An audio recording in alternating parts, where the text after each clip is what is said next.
त्याची मैत्रिणीला friendship day निमित्त असा काय गिफ्ट घेऊन.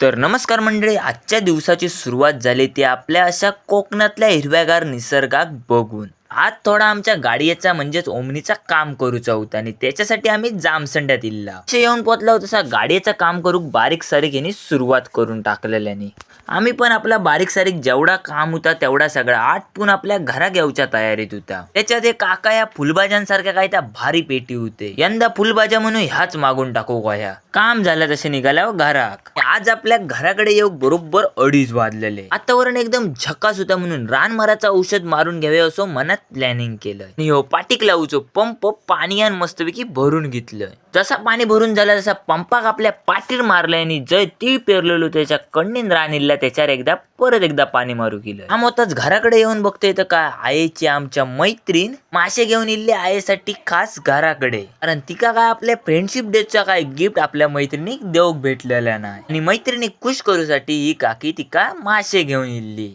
3 सण झाली तशी गाडी काढल्यावर निघाला काहीतरी लांब आणि लांब आपल्या आज काही नाही जाऊचं होतं. तर आपल्याच गँग मधल्या आर्यन भाऊचं होतं आज वाढदिवस म्हणून देवगडात आपण वाढदिवस साजरो करूचो ठरवलेला. तुमका माहितच असतला आपलो वाढदिवस साजरो करूची जागा ता म्हणजे देवगडचा गार्डन. हय आताच ह्याच्या पुढ्यात केक ठेवला आणि थोडीशी सगळेजण वाईच शायनिंग तेवढी मारून घेतला. यो आर्यन काय सांगता बघा.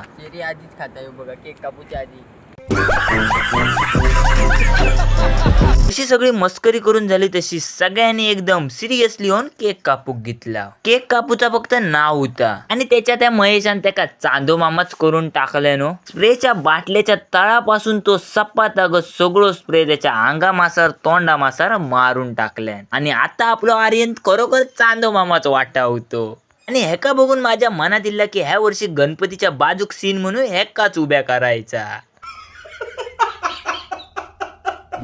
तसा झाला तसा प्रत्येकानं आपापल्या पोटापुरतो मोठो केकाचो पीस घेतल्यानी बाजूबाजूक जाऊन खाऊक लागलो. मी पण माझ्या वाट्याक येणारो ह्यो बारकोसो केकाचो तुकडो घेतल्यानी एका कोणात जाऊन खाऊक घेतलंय. खाऊन जसा झाला तसा आमच्या गँगचो नियमच असा. त्याचो वाढदिवस असा त्याने हैसुरली सगळी साफसफाई करून टाकायचा. मजा तर आमका करूचीच होती पण आमच्यामुळे कोणाक त्रास होता नाही असं आमका वाटत पण होता. त्याच्यामुळे हो आमच्या गँगचो एक नियमच असा. घराक जसे जाऊ घेतला तसा ह्या बघा ह्यांचा काय ना काय मध्ये असा चालूच होता. आता रवलेलो विषय तो म्हणजे पार्टीचो. आम्ही काही श्रावण पाळीत नाही त्याच्यामुळे चायनीजाच्या दुकानात येऊन मी आणि मयान आमका चिली राईस घेतला. पण विषय असं झालो आमचं बर्थडे बॉय काय आज खाणार नाही होतो. त्यामुळे आम्ही दोघांनी ताव मारला. तर मंडळी आजचं मिनी ब्लॉग आवडलं तर जाता जाता लाईक सबस्क्राईब फॉलो तेवढा करून टाका. चला.